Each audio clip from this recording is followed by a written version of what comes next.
നമസ്കാരം. വലിയ പദവികളിരുന്ന പലരുടെയും ഒരു പ്രശ്നമാണ് തുടർന്നും വലിയൊരു പദവി കിട്ടിയില്ലെങ്കിൽ ജീവിക്കാൻ ബുദ്ധിമുട്ടാണ് എന്നുള്ളത്. പലരും മാനസികമായി അതുമായി പൊരുത്തപ്പെട്ട് പോകാൻ ബുദ്ധിമുട്ട് അനുഭവിക്കുന്നവരാണ്. ഇത്തരത്തിലുള്ള ഒരാളാണ് അമേരിക്കയിലെ വൈസ് പ്രസിഡന്റ് പദവി കഴിഞ്ഞ കമലാ ഹാരിസ് എന്നാണ് അവിടെ നിന്ന് വരുന്ന റിപ്പോർട്ടുകൾ സൂചിപ്പിക്കുന്നത്. വൈസ് പ്രസിഡന്റ് പദവി കഴിഞ്ഞ ദിവസം ഒഴിഞ്ഞതിന് ശേഷം പുതിയൊരു പദവി അവർ നോട്ടമിടുകയാണ് എന്നും ഇതിനായി കാലിഫോർണിയ ഗവർണർ സ്ഥാനം നേടിയെടുക്കാനുള്ള ശ്രമത്തിലാണ് ഇപ്പോൾ കമലാ ഹാരിസ് എന്നുമാണ് പറയപ്പെടുന്നത്. 2026 കാലിഫോർണിയ ഗവർണർ സ്ഥാനത്തേക്കുള്ള തിരഞ്ഞെടുപ്പ് നടക്കുന്നത്. അതിനുവേണ്ടി കമല ഇപ്പോഴേ അതിനുള്ള തയ്യാറെടുപ്പുകൾ ആരംഭിച്ചു കഴിഞ്ഞു എന്നാണ് അമേരിക്കയിലെ ചില മാധ്യമങ്ങൾ പറയുന്നത്. പക്ഷേ ഇതിന് പ്രധാന തടസ്സമായി അവർ ചൂണ്ടിക്കാട്ടുന്നത് കമലാ ഹാരിസിൻ്റെ ഭർത്താവിനെ തന്നെയാണ്.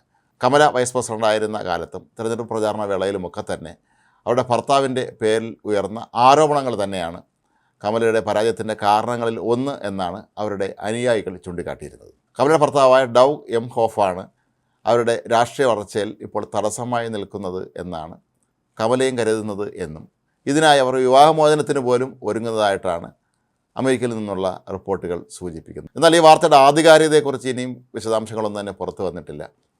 കഴിഞ്ഞ ദിവസം അമേരിക്കയുടെ പുതിയ പ്രസിഡൻ്റായി ഡൊണാൾഡ് ട്രംപ് സത്യപ്രതിജ്ഞ ചെയ്യുന്ന ചടങ്ങിലും മുൻ പ്രസിഡൻ്റായിരുന്ന ജിമ്മി കാർട്ടറുടെ ശവസംസ്കാര ചടങ്ങിലുമൊക്കെ തന്നെ ഈ ദമ്പതികൾ ഒരുമിച്ച് തന്നെയാണ് പങ്കെടുത്തിരുന്നത്. ഒരുമിച്ച് തന്നെയാണ് അവർ മടങ്ങിയതും. എന്നാൽ ഡൊണാൾഡ് ട്രംപ് സത്യപ്രതിജ്ഞയ്ക്ക് ശേഷം പ്രസംഗിക്കുന്നതിനിടെ ഭാര്യയും ഭർത്താവും അടുത്തടുത്ത് ഇരിക്കുമ്പോൾ രണ്ടുപേരുടെയും മുഖം അങ്ങേയറ്റം മ്ലാനമായിരുന്നു എന്നും ഇവർ കടുത്ത മാനസിക സമ്മർദ്ദം അനുഭവിക്കുന്നതായിട്ടാണ് ദൃശ്യങ്ങളിൽ നിന്ന് മനസ്സിലാക്കാൻ കഴിയുന്നത് എന്നുമാണ് പാശ്ചാത്യ മാധ്യമങ്ങൾ പറയുന്നത്. ഇത് ഒരു പരിധിവരെ ദൃശ്യങ്ങൾ കാണുമ്പോൾ നമുക്ക് മനസ്സിലാവുകയും ചെയ്യും. പരസ്പര ബന്ധമില്ലാതെ മറ്റേതോ ലോകത്ത് ചിന്തയിൽ മുഴുകിയിരിക്കുന്ന രണ്ടുപേരെ പോലെയാണ് ഇവർ രണ്ടുപേരും ആ ചടങ്ങിന് പങ്കെടുത്തിരുന്നത്. കമലയുമായി എം ഹോഫിൻ്റേത് രണ്ടാമത്തെ വിവാഹമായിരുന്നു. അദ്ദേഹത്തിൻ്റെ ആദ്യ വിവാഹവുമായി ബന്ധപ്പെട്ട് നിരവധി ആരോപണങ്ങളാണ് ഉയർന്നിരുന്നത്.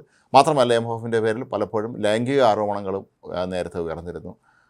ഇതൊക്കെ തന്നെ തിരഞ്ഞെടുപ്പ് വേളയിൽ കമലയ്ക്കെതിരെ അവരുടെ രാഷ്ട്രീയ എതിരാളികൾ ഫലപ്രദമായി വിനിയോഗിച്ചു എന്നാണ് കമലയുടെ ചില അനുയായികൾ വെളിപ്പെടുത്തിയിരിക്കുന്നത്. മാത്രമല്ല എം ഹോഫ് 2012 തൻ്റെ മുൻ കാമുകിയെ ഭീകരമായി മർദ്ദിച്ചിരുന്നു എന്ന ആരോപണവും പുറത്തു വന്നിരുന്നു. എന്നാൽ കമലയാകട്ടെ ഈ ആരോപണങ്ങൾക്കൊന്നും തന്നെ മറുപടി പറയാൻ തയ്യാറായിരുന്നില്ല എന്നുള്ളതാണ് തിരഞ്ഞെടുപ്പ് പ്രചാരണ വേളയിലുണ്ടായ മറ്റൊരു പ്രധാന സംഭവം. ഭർത്താവാകട്ടെ വളരെ പ്രഗത്ഭനായ ഒരു അഭിഭാഷകനായിരുന്നു. 2020 കമലാ ഹാരിസ് അമേരിക്കൻ വൈസ് പ്രസിഡൻ്റായി എത്തിയതോടെ അദ്ദേഹം ആ ഒരു കാലയളവിൽ തൻ്റെ അഭിഭാഷക വൃത്തി നിർത്തിവെക്കുകയായിരുന്നു. തുടർന്ന് കമലയ്ക്ക് ഒരു സഹായം എന്ന വണ്ണമാണ് ഇദ്ദേഹം അന്നൊക്കെ പെരുമാറിയിരുന്നത് എന്നാണ് പലരും പറയുന്നത്. എങ്കിലും കമലാ ഹാരിസിന് ഇദ്ദേഹത്തിൽ നിന്ന് ഗുണഫലങ്ങളെക്കാളേറെ ഉണ്ടായത് ദോഷമായിരുന്നു എന്നാണ് കമലയുടെ അനുയായികൾ ആരോപിക്കുന്നത്. എന്നാൽ കമലാ ഹാരിസുമായി ബന്ധപ്പെട്ട ചില അടുത്ത കേന്ദ്രങ്ങൾ വിശദീകരിക്കുന്നത് 2026 കാലിഫോർണിയ ഗവർണർ സ്ഥാനത്തേക്ക് കമല മത്സരിക്കാൻ ഉദ്ദേശിക്കുന്നു എന്നുള്ള വാർത്ത തെറ്റാണ് എന്നും അടുത്ത പ്രസിഡന്റ് തിരഞ്ഞെടുപ്പിൽ, അതായത് 2028 നടക്കുന്ന പ്രസിഡന്റ് തിരഞ്ഞെടുപ്പിൽ വീണ്ടും മത്സരിക്കാനാണ് കമല ഒരുങ്ങുന്നത് എന്നും ഇതിനുള്ള തയ്യാറെടുപ്പുകൾ ഇപ്പോഴേ അവർ ആരംഭിക്കുകയാണ് എന്നുമാണ് അവർ ചൂണ്ടിക്കാട്ടുന്നത്. എന്നാൽ ഇത് സംബന്ധിച്ച യാതൊരു തരത്തിലുള്ള ആധികാരികമായ പ്രഖ്യാപനങ്ങളൊന്നും തന്നെ കമലയുടെ ഭാഗത്തു നിന്ന് ഉണ്ടായിട്ടില്ല. കൂടാതെ കമലാ ഹാരിസ് ഒരു പുസ്തകം എഴുതാനുള്ള തയ്യാറെടുപ്പിലാണ് എന്നും പറയപ്പെടുന്നുണ്ട്. അത് ഏത് വിഷയത്തെക്കുറിച്ചാണെന്നോ താൻ വൈസ് പ്രസിഡൻ്റാകുന്ന കാലഘട്ടത്തെക്കുറിച്ചാണെന്നോ ഒന്നും തന്നെ ഇനിയും അവർ വ്യക്തമാക്കിയിട്ടുമില്ല.